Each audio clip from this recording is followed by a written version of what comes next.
Welcome to the Modern Real Estate Investor Podcast, where we interview the biggest and most successful real estate entrepreneurs, investors, and capital raisers in the world to provide you with the tool sets, the mindsets, and the skill sets to help you conquer yourself, your life, your marriage, and use real estate as your wealth creation vehicle so that you can live a more successful, happy, and fulfilled life of growth and contribution. If what you're after is having it all, if what you desire is becoming the best version you can be across all areas, mentally, physically, emotionally, spiritually, sentimentally, and financially, you've come to the right place. We will bring to you the best of the best real estate entrepreneurs who will give you the insights, knowledge, experience, and skills so that you can go out and crush it financially and across all areas of your life. Grab pencil and paper, sit back, enjoy, and you are welcome to the Modern Real Estate Investor Podcast. Super excited today. I have with me Victor Bell. He's a husband, father, entrepreneur. He's been doing real estate for a very long time, and he's actively working on becoming a billionaire. He's actually off by 3 years, right? So super excited to get into that conversation, Victor. Thank you very much for being here, man. And you're welcome to the show. Hey, thank you so much for having me, man. And thank you for what you're doing, for putting this on, man. If I had something like this, dude, I would have been 10 times more successful because guys like you bringing information that helps people. So thanks for that. Thank you, man. The first thing that I do with my guests is actually ask them to walk us through their real estate investing journey in 75 seconds or less. Oh, wow. Okay, cool. Got kicked out of high school, went to the Army, got out, dropped out of college, got a felony charge, and I was on probation. I had to get a job. At that job, everyone hated their jobs. I hated it too. I was driving home. I worked nights. I fell asleep on driving. I ran off the side of the road. So the next day I woke up and had to go to work again. So I went to a bookstore and I was like, I got to do something else. And I found a book in the store that talked about fast cash with real estate. And I got that book. And that first year I did $1.2 million worth of real estate deals. That's my, hopefully I'll say 5 seconds, but that's how I got started 20 years ago. So it sounds like you got into a lot of trouble, man, when you were young. I was around trouble, yes. You were around trouble? Yeah, I didn't always get into trouble, but I was around it. Okay. So you dropped out of high school, you said, I think, or no? I got kicked out of high school. You got kicked. Yeah.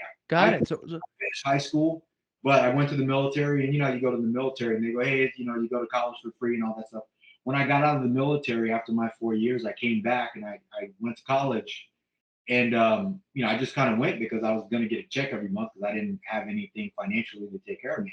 And they were like, hey, if you come back, you're going to owe money to college because you actually have to show up. You actually have to pass after the first semester. So I never went back. So, I'm just really curious. Why did you got kicked out of high school, man? I left my mom's house when I was 12 years old, and I moved in later with my dad when I was about 14. I had my first kid. So I've been on my own for a really long time. So in my senior year, I was late to class or something like that, and the teacher slammed the door while I was walking up to it. So there was a small window right there, and she saw me. The bell was ringing, and she was just like, nope, I'm not going to open the door. So I was kind of beating on the door like, hey, I'm right here. And she sent me to the office, but I had been in trouble in school before. And they were like, hey, I'm sorry, it's kind of a third strike, you're out type expel. I'm from Texas. And that was it. And then one of my buddies that played football, he was older than me. He was already going to college at Howard Payne University, and he played football. So he lied to the coaches and told the coaches that if they let me stay in the dorms, because I got kicked out of high school in Killeen, that I would run track for Howard Payne. So they were like, fine, if he stays in the dorms, in the athletic dorms with you, we'll figure that out. But he's going to run track here, and he's got to practice. So I ended up finishing out high school there, and I lived in the dorms there for college. Ran track in the morning with practice with the college team there at Howard Payne, and then finished up at Brownwood High School, and then I graduated the last couple of semesters of my high school year. And then I signed up and joined the Army because I didn't have anything to really go back to. Mm-hmm. And you also had a kid when you were 14? I did. You did? Yes. Yeah. My oldest daughter. I'm sorry, didn't hear that. My oldest daughter, yeah, Nastasha. Your oldest daughter. Yeah. Yeah.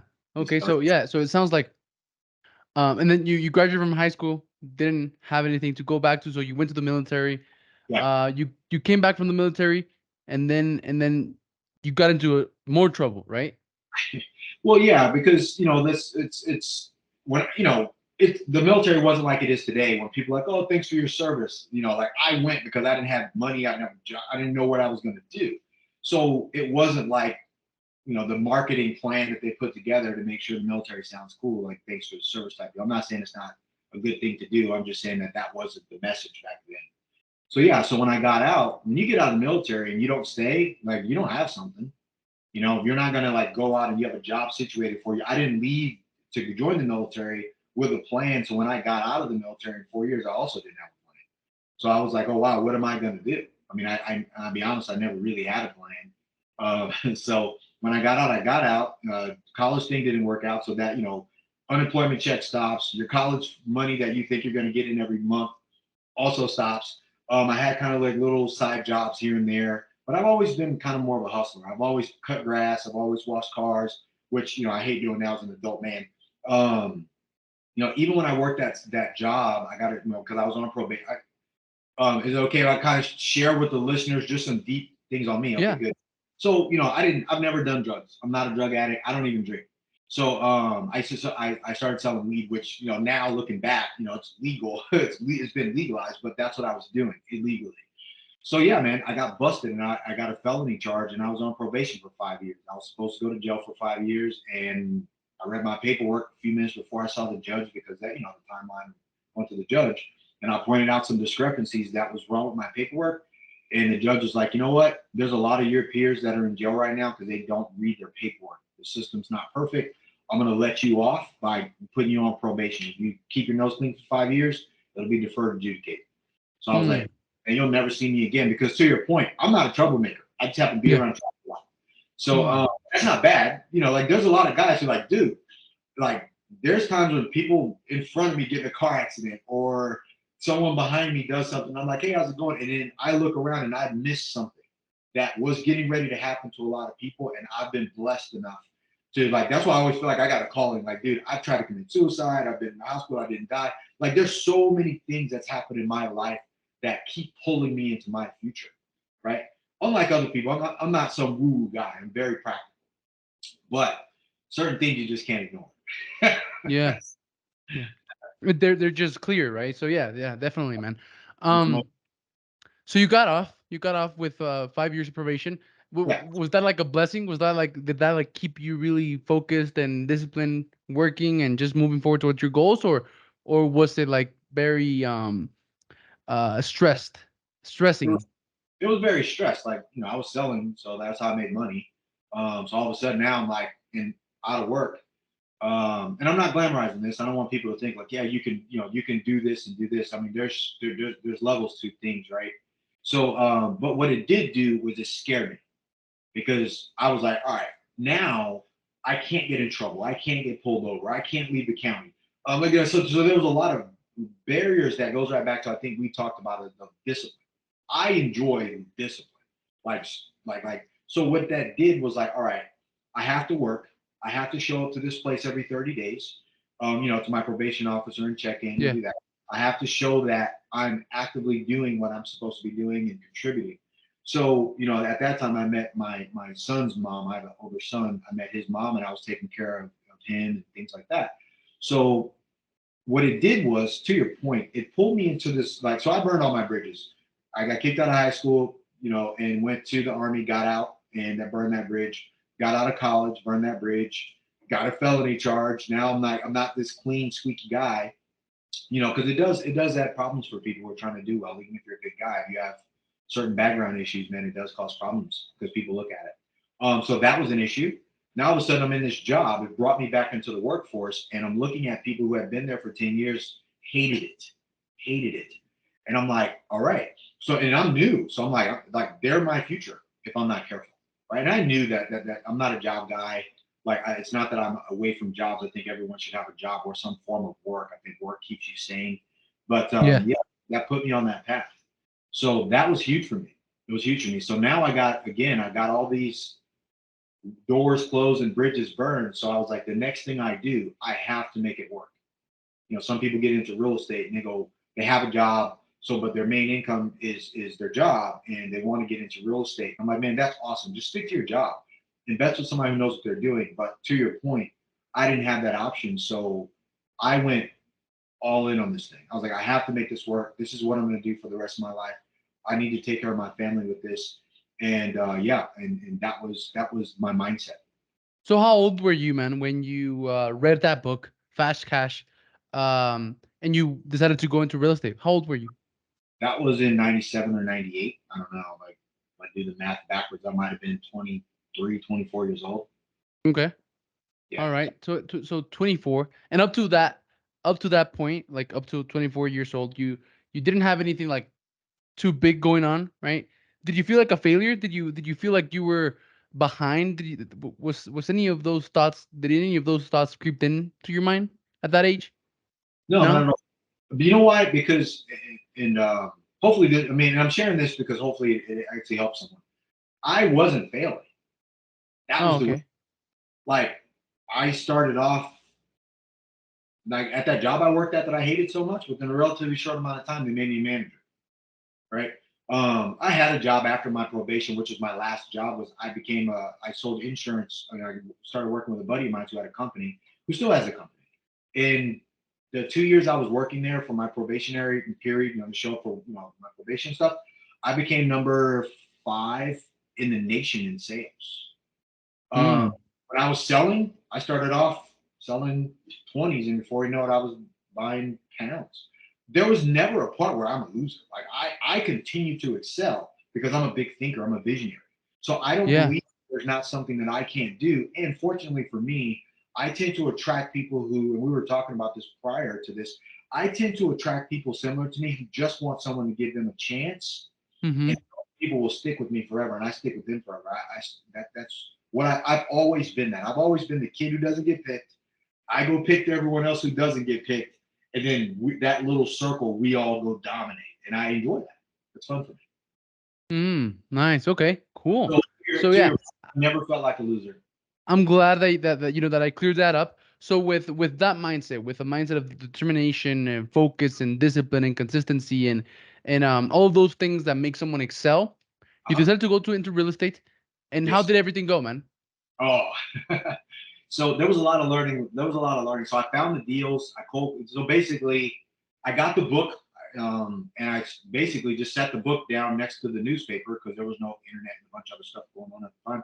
And I just literally took the script from the book and the newspaper, and I cold called all the numbers until I got somebody to say yes based on, hey, what's the least amount you'll take for your house? Like the same old stuff people still say. Uh-huh. And someone said, yeah, come down. And I was like, oh shit, dude, I don't have money for this. I don't even know what I'm doing. Because there's no chapter in the book to say, like, yeah, do this now. But the book did say call mortgage companies and like banks and stuff. And I don't remember exactly what it was, but it was to the effect of call somebody and find investment partners. So it was like REO departments or something, which was like, I didn't understand any of that stuff at the time. So basically, I took the phone book in Austin, Texas at the time because I worked in Austin, and I got from the A's all the way to the S's before I got somebody in the mortgage section to actually take my phone call. So, and all I did was like, hey, I have a deal. Who do you know that would be willing to partner or be a credit partner with me if I brought the deal? And I talked to a guy named Bob Leonetti and Jamie Caleb. Jamie is actually my investor relations manager now. She works with me to this. Okay. So, and he was like, dude, you don't know what you're doing, do you? And I was like, I don't. I was like, but I'm willing to do whatever it takes to make sure that this works. And he was like, yeah, come on into my office tomorrow. Let's talk.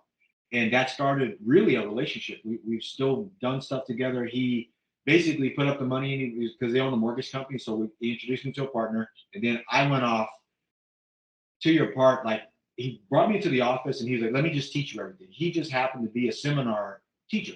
Like they taught Yeah. by notes how to do all that stuff. And he worked with Ron LeGrand, who wrote that book. So I'm a Ron LeGrand guy. So ironically, he was on their traveling circus, which is they go around, they sell and they speak, right? And I Mm-hmm. got the opportunity to learn from him. And when he wanted me to work in the office, I was like, look, I'm not a good office guy. What I can do though, let me go find more deals and let's partner on them. And he was like, yeah, go do that. And I was like, but I don't know what I'm doing. Can I go and help you guys in the seminars? So that way I can sit in the rooms. I can sit at the back of the table. I can be a mic runner if I need to. But I just want to learn. I just want to learn, and I don't need to understand stuff. If you go, Vic, do this, I'm just going to go do that, and I'll do it, and you'll think you did it. I follow directions really well.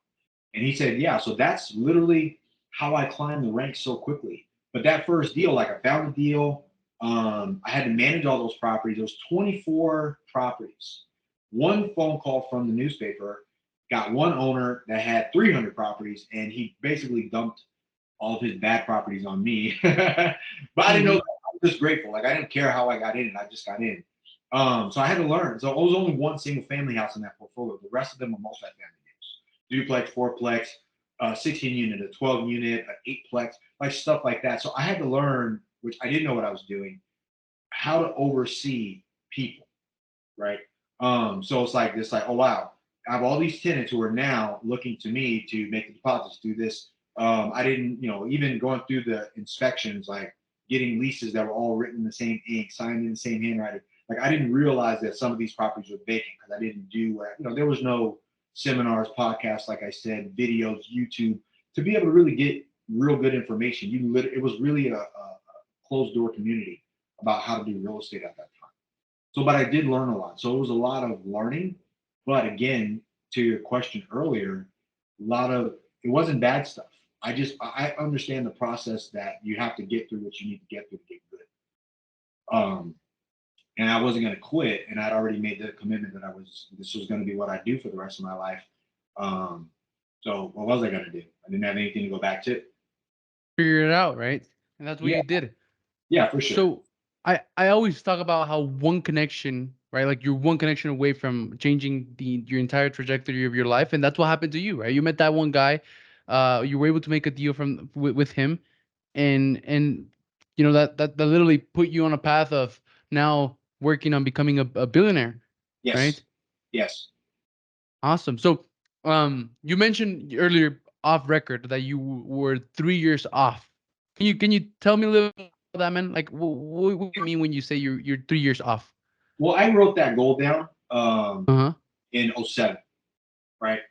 And it was like I was like, this was the rawest I was. I was joining the Tony Robbins coaching program. It was like the mentoring and write your goals out in the future and write them in present tense, blah, blah, blah. And I wrote all these things down.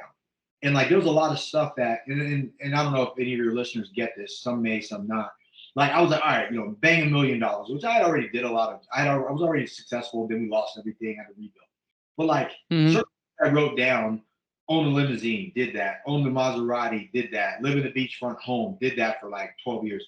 Like, you think you need millions of dollars to do those things. But, a couple $100,000, occasionally here and there, and young, and just kind of blow some money, you get to have those experiences. So a lot of the bigger goals, which is what we're talking about, like I wrote down then that I was going to achieve that, right? So like when I look at where I am today, and I'm like, geez, I didn't know how to do that. And I mean, at the time, 2007, and you're just some dude who's been buying small multifamilies and houses, and you say, I'm going to have $1 billion worth of real estate. You don't know you need a real estate fund. You need to syndicate. You need a ton of investors. You need to be a big Yeah. asset.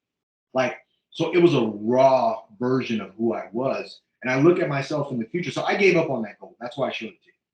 I achieved everything else. So what it did was kind of pacify my real who I am. Like I Mm-hmm. want to achieve this thing. I wanted to do it. But then when I hit all these little goals because I didn't need to have millions of dollars, I was kind of living the life. I got comfortable. That's really where my comfort level of comfort went. And I kind of let off the throttle. So when I moved here, I looked at that book and I was like, oh wow, you wrote down you wanted to be a billionaire. You wanted to have X amount of dollars worth of real estate. You were on this path, and I was gunning for it at some point, and eventually I eased off. So that's why. And I look at that, I'm like, dude, think about it. I wrote that down to start on to have that achieved. So to your part, I'm not 3 years away. Like I feel like I'm about 5 or 6 years away from that because I'm gonna do it. Okay. But it was the reality that I had the vision, and I actually said it for 2020. That was in 2007. So now I'm looking at myself and like, dude, all of the years that I prepared in that moment from 2007 to really maybe last year, 2 years ago, have led me up to the part that was I can do this. And I think a lot of people don't get that too. Our part of personal growth and that being able to have this life of, I don't like to say balance. I like to say bonded life. I don't believe in balance. I believe in everything I do is purposeful. But I do feel like when you have goals like that, a lot of the preparation you have in the past is really leading you to where you're supposed to go anyways, and you just may not see it. Yeah. Yeah, it's been in my experience, man. So, well, I'm really young, right? But like about 5 years ago, I like wrote my goals down actually from a Tony Robbins book. I think I have it. I think it was I don't know. I think it was Awaken the Giant Within. Yeah, It makes you write your goals, right? Yeah. Um, and then I think I listened to it and then I wrote all my goals down and I made a vision board and everything. But then years down the road, right, you start to make some money and everything, and then you realize that you don't need that much to be able to live like a comfortable life, right? yes, And I kind of forgot my goals. Like at some point, I was like, do I really want to go that far, right? But it's crazy, man. Like, and I do now. I know that I do want to go that far, right? Because like my mission, my purpose is to motivate, inspire, and bless as many men as I can. right. Um, but I did question it, right? I did question it just because I got comfortable, man. So, how you realized you got comfortable? Yes. So, was it just a decision that you were going to take to get out of your comfort zone? And now you're going to commit to go to that goal in the next, 5 to 7 years, or how did No. you feel when you realized you were getting comfortable?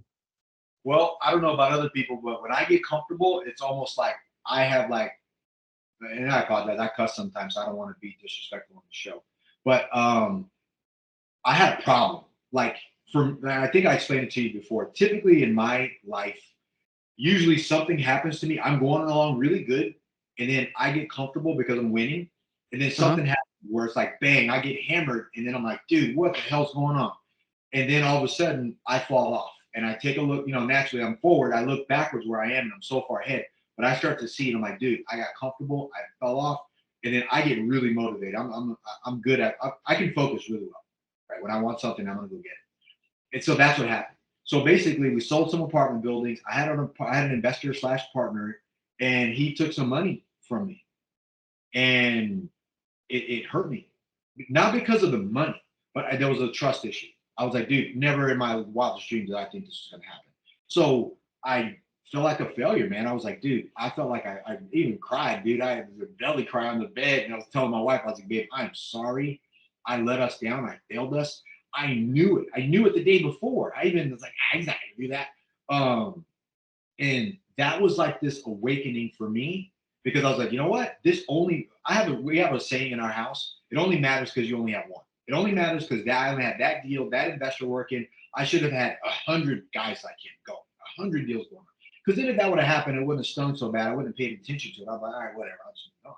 Yeah. So that was my tipping point. I was like, you know what? That happened because one, I got comfortable, and two, I stopped paying attention. Comfort always makes people stop paying attention. When you're full, it's like, okay, cool, I'm gonna go buy food.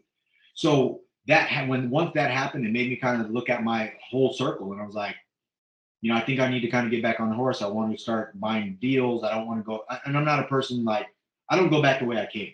If I do something, it happened because one, I got comfortable, or two, it was too small for me. I outgrew it, and I need to go up. It just means I got to go bigger. That's all, right? Because it's really hard to steal from me if I'm big.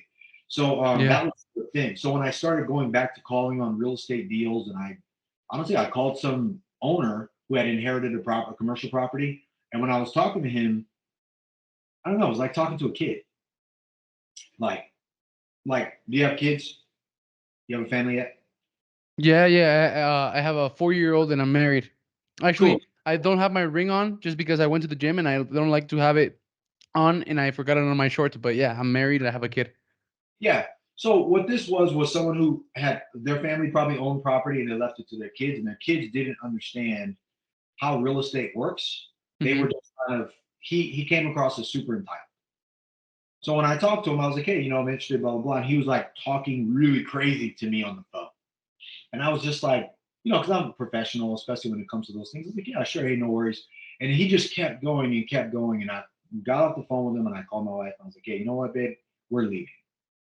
We were in Hawaii at the time. She was like, really? I was like, yeah, I think it's time for us to go. I was like, I think I was one of the top real estate investors in Hawaii, on Oahu. I had bought a ton of properties there, residential and multifamily properties. I was succeeding.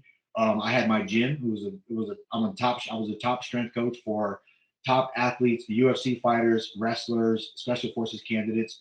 My wife was an actress. Like, she was extremely well known. She was a top realtor. And I was like, I think we've done all we can here. It's time to move on. It's been 17 years.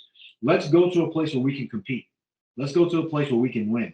Let's start. Let's go see, because we can always move back to Hawaii, right? Like, that's how I Yeah. tell people, like, if you grow up in a place, you should leave and go explore the world and see what you're made of, because you can always go home. But if you stay Mm. home and you fail at home, you have nowhere else to go. Like, Yeah. what's wrong with that? So that's what we did. We were like, all right, let's go to California. And I was like, where? San Diego. Got it. I didn't realize San Diego was like huge. So I was like, where are we gonna live? And she was like, all right, we can go here. And I was like, I just want to be by the beach. I don't want to be where it's hot. I love the ocean, because we always lived in beachfront homes. I like boogie boarding and swimming and working out and stuff. I was like, that's it. So we sold everything, closed the gym, and we packed up and we moved to California. We lived in a hotel for 2 weeks because we didn't have a house yet. We didn't know where we were going to live. We don't have any family here. And I've done more we've been here 4 years this past December, but I've done more in the last maybe four, really 2 years, than I did in 10 years combined in the last few years I did in Hawaii, because I'm motivated. Because you're motivated. Yeah, You're yeah. There's motivated by what? fear. Fear motivates me. I don't want to be wrong about me. Like, Uh-huh. I don't want to let people down. I have people who trust me. I got investors. I got my wife. I got my children. And ever since I've been a kid, I always felt like I was different. Like, I didn't fit in to everyone else who just wanted the status quo. And I've been chasing my future ever since I've been a child, which is why, I left home at 12. I ran away. So it was like, I've been trying to run away since I was 5. My mom said that. She's like, when you were 5, you were like, I'm going to leave. And we were like, go. And you left and came back. And we were like, she was like, I didn't even know what to think. But it isn't that I'm trying to get away from anything. I'm trying to get to something. So yeah, this has been amazing, because it's forced me to call people I don't know. I started a real estate fund. I'm not a Wall Street guy. I didn't go to college. I've always raised money. I've always had partners, but I had to learn not to just be a consumer of capital, how money works, how to raise money, how the fund structure works, how to talk to securities attorneys. I've always got bank loans because I've done multifamily, I've done a lot of deals. Mm-hmm. This is just different. Hello, morning kings and queens. At my company, Millionaire Network Automation, we believe in the power of networking. We believe that in real estate, your net worth is your network. This is why we help real estate investors raise capital by connecting them with their ideal investors and helping them build a massive network of their ideal investors in less than 30 days and with only 4 hours of work per week. If you're interested in this, click the link below in the description of this podcast to learn how you can propel your growth with a reliable system that will consistently help you connect with your ideal investors, build trust, add value, get your investors to promote you and put you in front of more of their investor friends, and raise more capital faster and in a much more effortless way so that you can achieve your financial freedom and still have the time and the energy to pour into every single other area of your life. So go watch the training, and you're going to have the opportunity to book a call to talk about how you can get this 100% done for you system implemented in the next 5 days.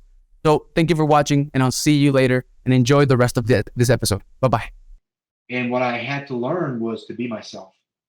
So to your part, fear drives my train. I don't want to be wrong. I don't want to screw up. I don't want to be wrong about me. And I believe that I'm supposed to be doing something, and to not live that life terrifies me to die an unknown human being. So, which is, I'm a bigger being, you're a bigger being, right? Which is why you're on the path. That's why I write books. That's why I do videos. That's why I coach people, because people have helped me. That's why I have things to help people, because I'm like, even if none of this, I'm going to hit my goals. But let's say I don't hit it in my lifetime. Somebody else is going to continue on where I started. If you Google Victor Bell, and my videos pop up, my books pop up, things like that. Like I want those things to be a part of my history, because Yeah. we're in a lifetime just like yourself, man. Like, what you're doing is amazing. Your kids are going to see you. Your grandkids are going to see you. They're like, hey, this was Papa, and they're Yeah. going to be proud. And dude, even Yeah. that gives me chicken shit. Yeah, I know. Me too, man. And everything is going to be recorded. Yeah, that's crazy. Yeah, it's amazing. I think people miss that. I think people, my grandmother, probably your people that you love, have passed away in a time where their memory will be kept on through people who love them, and that's it. But we Mm-hmm. have an opportunity to make an impact on the future, as well as do real estate, create wealth for ourselves and our families and a lot of other people, and we can create vehicles that help people, which is what you're doing, and me too. So, man, I love this. I love real estate. This is a great vehicle. It's simple. And I love the fact that we're in a time where we can do these things. So, man, talk to me about your fund. Yeah, Can you? yeah, of course. What about it? So, so what kind of fund is it? Who do you raise? Who do you raise money? Like who is invited or who? Wait, no. Let me get my words right. To I got you. who is your fund open to?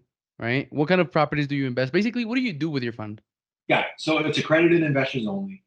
For the fund world, it's a 506c, which means that it's an accredited only fund. And realistically, the reason why it's, to me, it's better to do a 506c. It is the harder way to go if you don't have a huge audience. But I did it so I can general solicit. Did I lose you? Yeah, no, I'm here. Okay. So I did it so I can market, so I can go to my audience on social media. I can continue to connect with people like yourself and other people, and I can offer something that helps them get into multifamily real estate. Okay. So yeah, we only focus on multifamily real estate. You're frozen on my side. Oh, okay. Yeah, got it. There you go. Let me fix Am I it. There. Wait, no. I don't know why I'm frozen. okay? I mean, I'm here, so Okay, I don't good, know good. why that happened. Yeah. Of course. All right. So yeah, so that's how it goes with the fund. My all of my investors, primarily the people that I, naturally the people I resonate with the most, they're all business owners. They own a business. They're salespeople, they're entrepreneurs, things like that, because that's what I've been. I have a few real estate investors that invest with me. The challenge with real estate investors, people who can do it, I call it DIYers, people who want to do it themselves. They just want to do it themselves, right? They feel like investing, they can make more returns, but they're not getting, they won't get access to the deals that we are hunting down. They're still doing mom and pop type deals, things like that. That's just my opinion. And I'm only focused on San Diego County, the nice Mm-hmm. area, San Diego County, B class properties that are already nice, and Hawaii, because I know Hawaii like the back of my hand. I've succeeded there. Low cap rate markets. We're not lowballing properties because you aren't going to get anything. You've got to get great locations, which means you got to pay a little bit more, and you got to play that game. So I had another broker buddy of mine teach me how to survive in low cap rate markets. It is not the same thing that people teach. Not at all. Yeah. So So so so D class properties? no, B is in boy. Oh, okay. I was like, okay, I've never heard about that. Okay. Yeah, B class properties, which means they're nicer properties, things like that. Okay. So with 506c, you can market, right? With a 506c Yes. for accredited investors only, you can market, you can use social media, you could freely talk about your investments.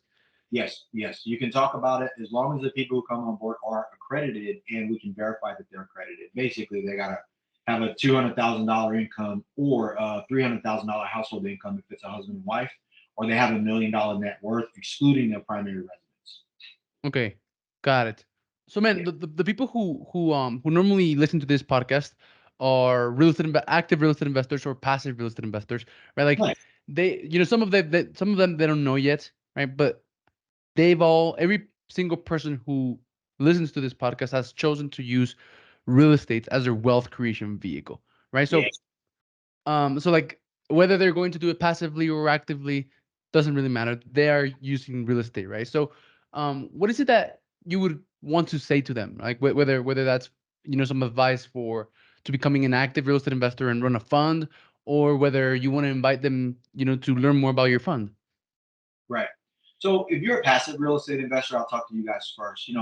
Partner with somebody who knows what they're doing. Join a team. Like it's okay to invest in your money with a syndicator, which syndicators and fund managers are all the same thing, right? Investing your money with someone who knows what they're doing, it still makes you an investor.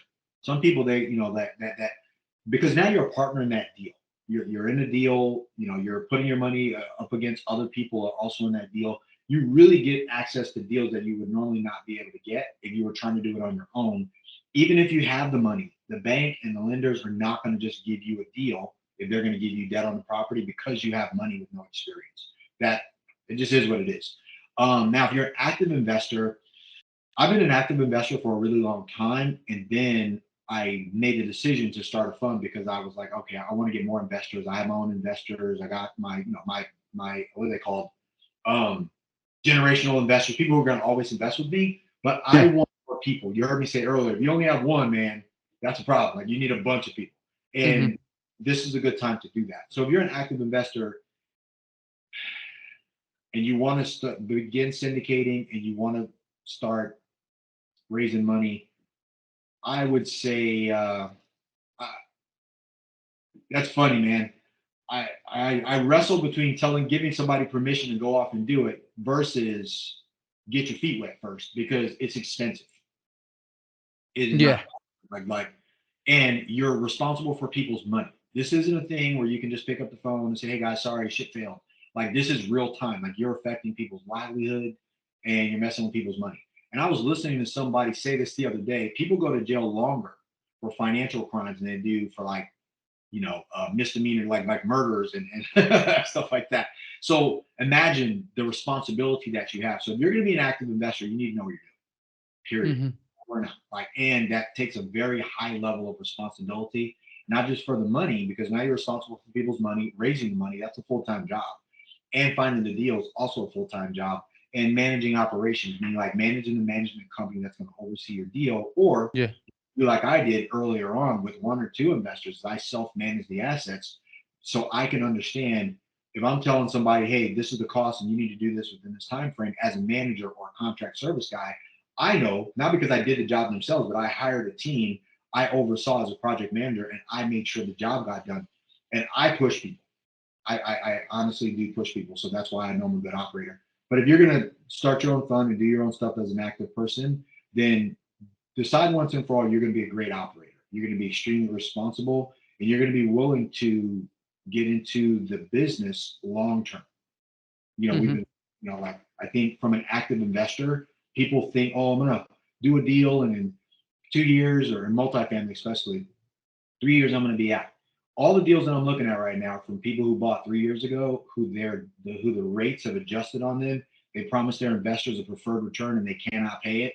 And because I reverse engineer everything, because I'm self-taught, I go, okay, cool. They have to pay their investors this return, guaranteed. They promised their investors that. They did a 70-30 split or 80-20 split like ours. That means that 20% of the profit can go away because that goes to them. They're willing to eat it. And they got to get at least 18% return to these investors. So I don't really have to offer any more than what I think they have on their debt, what they're willing to walk away from, and just make sure that I guarantee their investors returns. And I might be able to get a decent deal. Like, I'm a strategist, even though I'm a super simple guy. Like, I'm like, what? Pick the rock up and put it down. Got it. But when you're an active investor, you gotta know what's coming down. If you don't know this stuff and you're like, oh, I'm gonna do a fund, it sounds sexy, I'm gonna stroke a check and get into it and go raise a bunch of money. There's a lot of people who start funds that cannot raise funds, and then they're dead and they're going back to what they're doing, and then they cry that it doesn't work. It's hard work. We've amended and extended and gone through, but I did that because I started learning things along the way that made adjustments and made my investment opportunity better. So that's just my thing. But again, we're all entrepreneurs, we're all salespeople, we're all marketers. Real estate's just a vehicle. But if you're going to be good at real estate and you want to be an active investor, you're going to have to get your hands dirty, keep them dirty. And it's a lot easier to do it if you're going to actively start your own syndication of fund, which is what you help people do, find the capital. So that's great. Awesome. Well, man, all of those were great insights. Really quick, I want to go into the real estate obstacle deep dive. It's just a small section where I dive deep into some obstacles that real estate investors face every single day, with the purpose, with the to give them the tools, the minds, the skill sets for them to be able to overcome and navigate those obstacles a lot better, right? So since we're talking about raising capital and funds and all of that, in your experience, what have you seen be the biggest obstacles or hurdles when it comes to raising capital? The people they promise too much to their investors. They what? They promise too much return to their investors. Okay. Yeah. So I mean, we've all done that in the beginning. I've done it too, right? Give away the farm because I want to get a deal done. But I think that's a big challenge. And like when we started our fund, I initially had, I think, 4% pref or 5% pref because I'm doing deals in higher price markets, right? So, and I had investors like, oh, that's way too low. That's this. We got to get 8. We got to get 12. So I went back and amended it, and we took our pref return away. And I was like, all right, well, that's a problem. I'll just stop offering that to people because if we're going to close a deal, I don't want to be in a situation where I'm hamstrung. And I always teach, I teach this when I talk to some of my people who are getting started. I'm like, look, passive investors that are getting started, when they ask me, what do I think? And I'm like, look, unfortunately, man, if you take away somebody's ability to produce, you're going to force them to steal from you. So let's say somebody is a super high return and now they have to pay all their investors all this money. They're making no money. That person that put that deal together is going to steal from you. He's going to either steal money or he's going to steal time. He doesn't have to steal money. He doesn't have to steal physically from you. But it's the times where he's looking at other deals because he has to, because he has no money coming from this one. He has to take care of the business, and he's already made all these promises, so he has to keep that going. Now he's like, dude, I gotta go eat. I gotta go hunt down a deal. I gotta do this. And those are the times that he should be taking phone calls. He should be focused on that asset for his investors, and he can't. So sometimes new guys will hamstring themselves by overpromising because they watch social media, they go to Facebook, they go to Instagram, and you have all these people who actually bash us as real estate investors. They go, yeah, that person should give us this return. They don't have any of their own money in the deal. This person's a scam artist. Those people aren't doing the business. They're not doing the business. So we are offering a great opportunity for passive investors to get into great deals. But a lot of guys get into trouble because they get afraid and they start overpromising and they cannot deliver on the promise. So what would be the key? Just promising exactly what you can deliver without trying to sound good so that you can get more money? Yeah, we all have a crystal ball, right? You can say, hey, I'm going to do this in the future. But at some point, if you have a realistic investor and go, I tell my investors all the time, like, look, MetLife, Guardian Life, Blackstone, all these guys, they're not looking for 18, 19, 30% returns. Like, these guys are like, look, if we can get a 3-4% return consistently over this time with minimal risk, and then we are able to get our capital back and plus some on the end, we'll do that. Yeah. Like, it's the person who has this unrealistic expectation. So it's our job let's be real about it. If someone invests with an operator, you're buying that operator's job. You're buying that operator's property. It's his deal. He signed on the loan. He's letting somebody come in.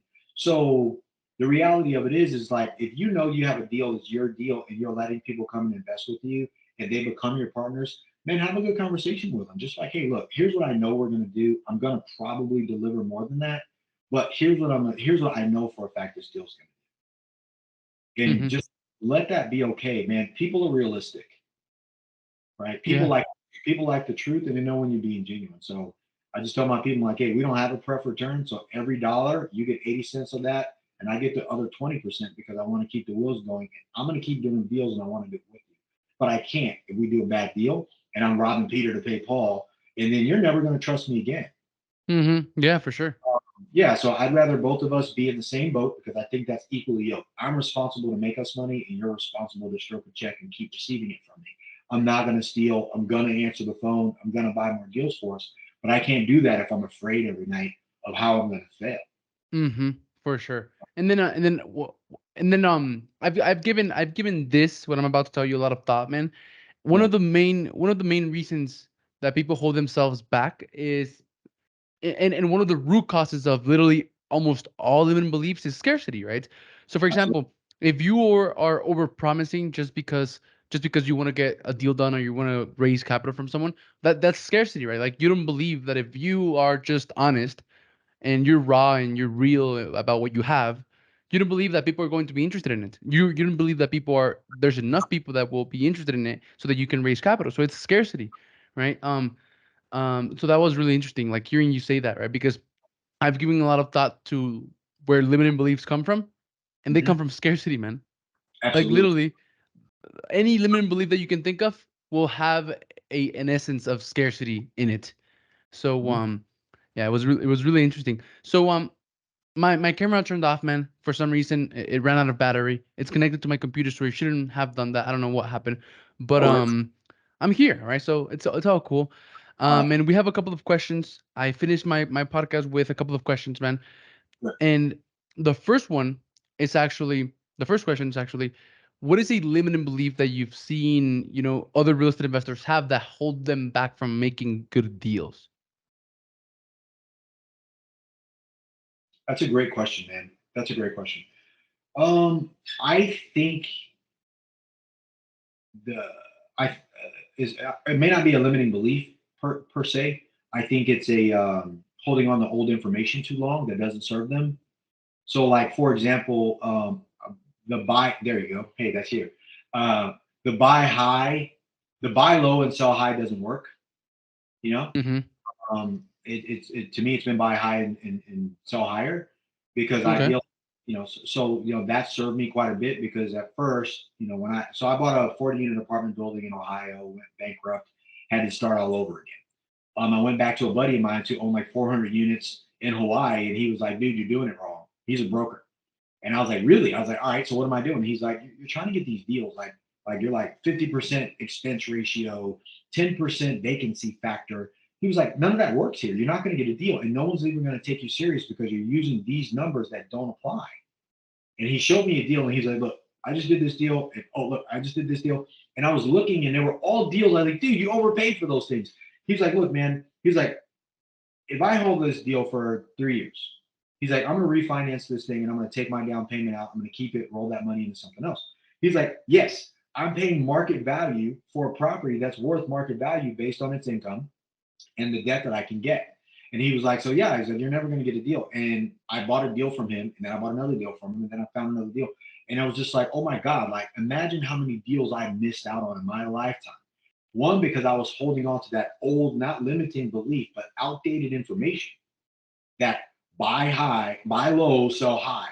Well, Mm. like, what if today's market value is low and you pass just because you're not thinking about the future? You're thinking about what it used to be last year. Like, I'm going to wait till it comes down. But let's say you bought a multifamily apartment building in a sick location. You're going to hold it for 10 years and you beat that thing to death. You depreciated it. You got cash flow. You refinanced it twice. You took out $10 million and you go, "Yeah, I'll sell it, but I want X." Now, I got to look at that and go, "Geez, man, he's crushed it with this deal. Do I think this deal is going to continue to crush it for the next 10 years?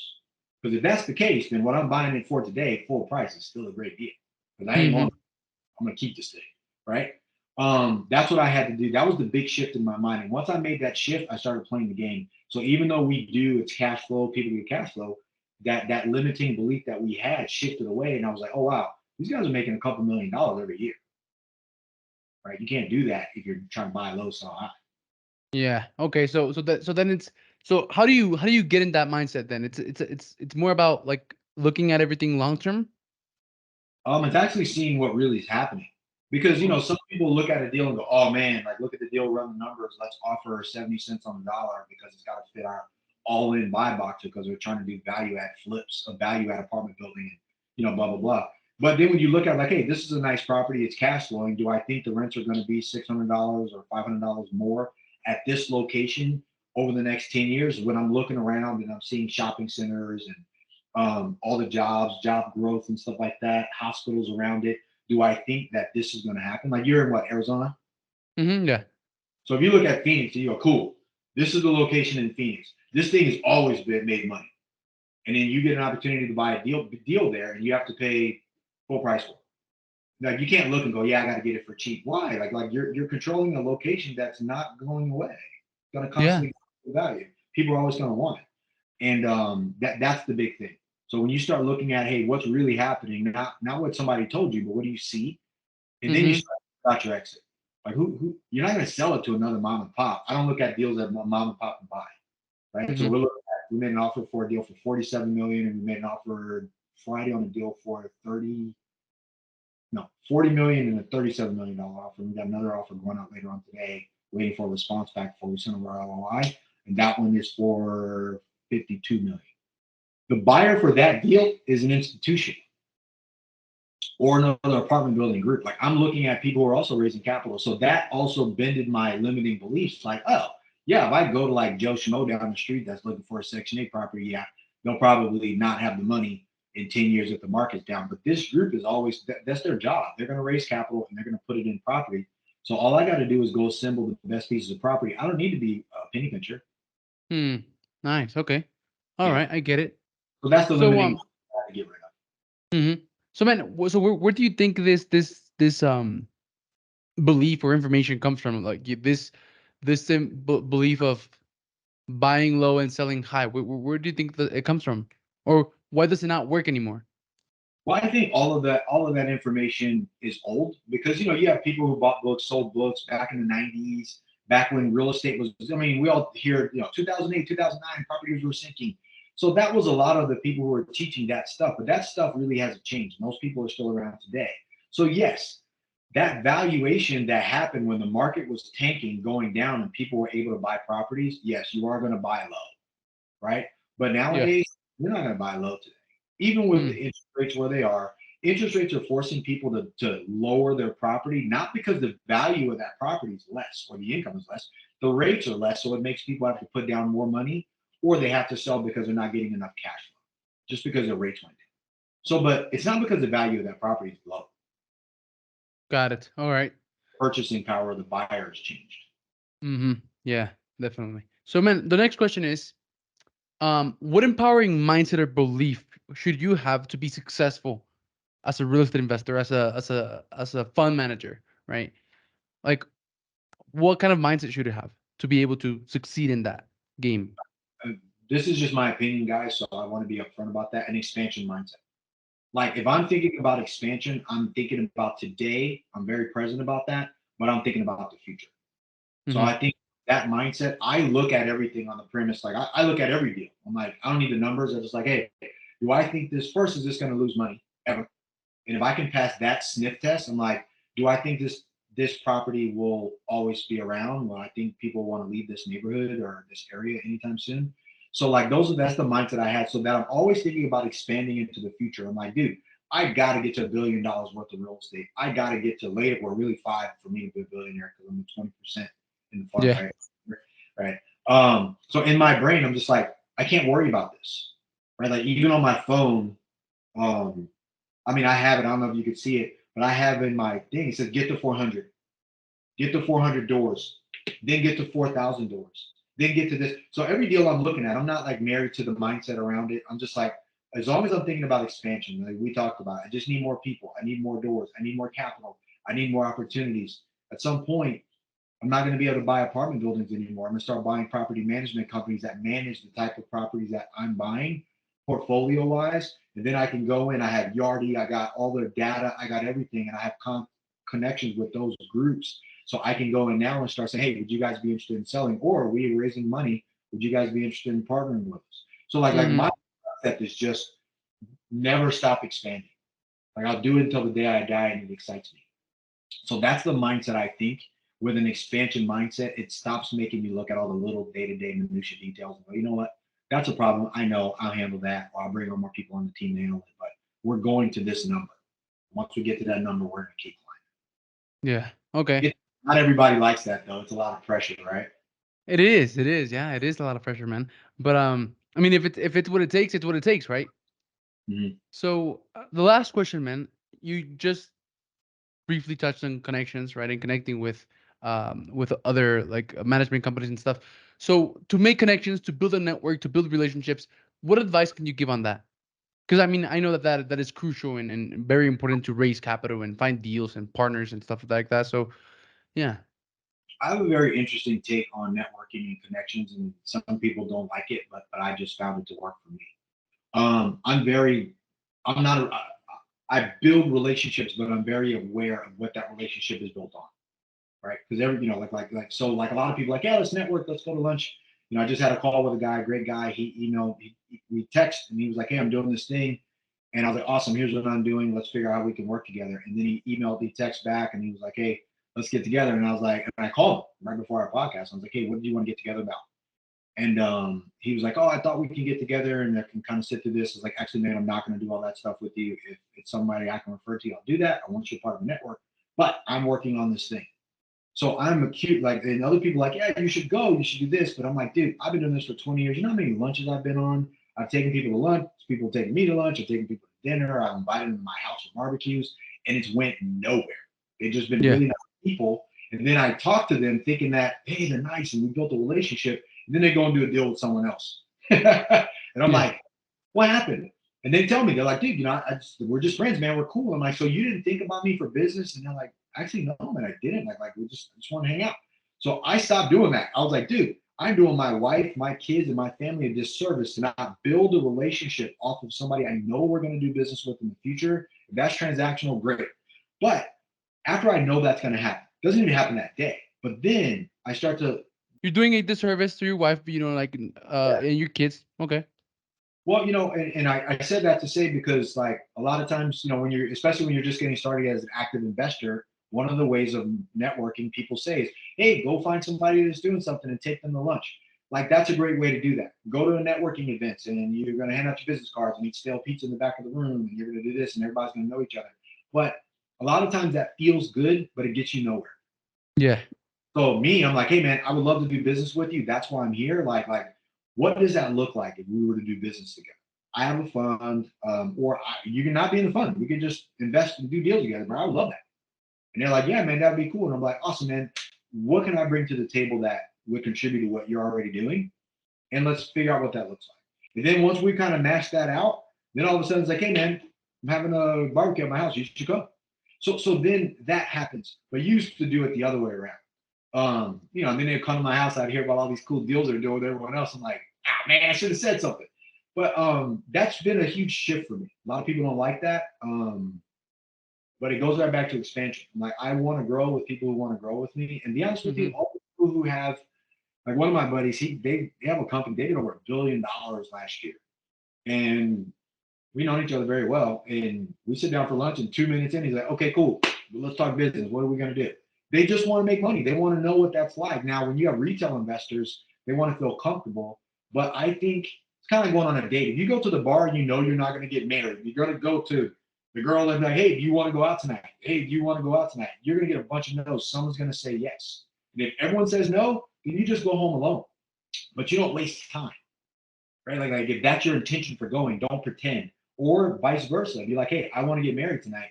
And you're going to go to the bar and you're like, hey, are you interested in getting married, long-term relationship? And someone goes, no, I stand, right? You're not going to be like, well, maybe she's nice. And maybe if I can change her mind. You're not. You're not. Yeah. So that's how I see it. I think that comes across a little weird for people because it gets misinterpreted.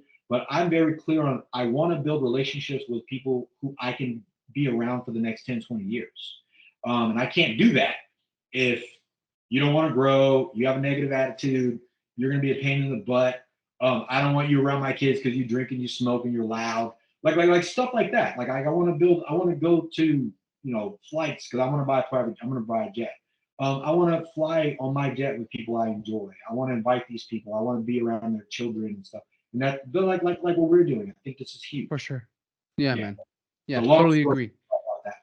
So Victor, if anyone wants to connect with you, maybe they want to know more about the type of properties that you invest in your fund. They're accredited investors and they're interested in investing passively. Maybe I don't know. Maybe someone who's interested in investing actively wants to get in touch with you. Where would be the best place for them to do that? They can go to bell-capital.com or they can Google Victor Bell Real Estate or Victor Bell Capital. They can also find me on Facebook at Victor Bell or Victor Bell Jr. Victor Bell Jr. is my personal one because I'm a junior, but I dropped the junior for my page. Instagram is the real Victor Bell. And then Twitter, I think I'm Victor Bell 365 or something like that. Yeah, and then YouTube as well. Like I said, if you go to YouTube, it's like YouTube at Bell Capital, or you can just YouTube Victor Bell, and I'll pop up there. I'm everywhere. I'm easily found. And you can Google me and find like my cell phone number, office, everything. I'm here for people if they need it. Amazon, I got a book on Amazon. This one, you see that? Yeah. How to create wealth. Yeah, how to create wealth through investing in apartment buildings. Okay, cool. And then also 30 Days of War. This is more of a personal development business book also. But, I go over, basically it's a 30-day journal. Like read, journal that day, how you're going to add value to like your body, your being, your bond with your wife, your kids, your family, your business, your bank account, and any businesses or buildings or whatever. Then you do it for 30 days and you repeat it. I needed that book. I wrote that book for myself and I started sharing it with my people, with my champion program I had. So yeah, but that's, man, or they can text me, 808-778-1326. That's my direct cell. I'm available. I love meeting people. I love talking to people, active, passive. Even if you're just getting started and never did anything, you just like, okay, I need to get going. But there's tons of stuff out there. I have tons of videos and everything. So I'm here for people. Awesome. So we'll have all of that information, especially your socials, your YouTube, and your website on wherever this appears. It's been a pleasure, Victor. Thank you very much, man. I enjoyed it, and I'll see you later. Thank you, bro. I appreciate you for having me. Thanks so much. Bye-bye. Thank you for listening to the Modern Real Estate Investor Podcast. We want you to know that we love and appreciate you, and we are super grateful about being part of your journey of becoming a successful real estate entrepreneur and having it all. Please share this episode with a friend who you think will be impacted positively. Send it to someone who you know is interested in real estate and dreams of having it all and being the best they can be across all areas. And if you thought this episode was really valuable, share it on your social media as a post or a story. We have a special gift for all of those who contribute to the Modern Kings and Queens movement. So for those of you who decided to share this episode and help us spread our message, send me a message letting me know on any social media platform at Alex Ramirez, the Modern King. I have a special surprise for you.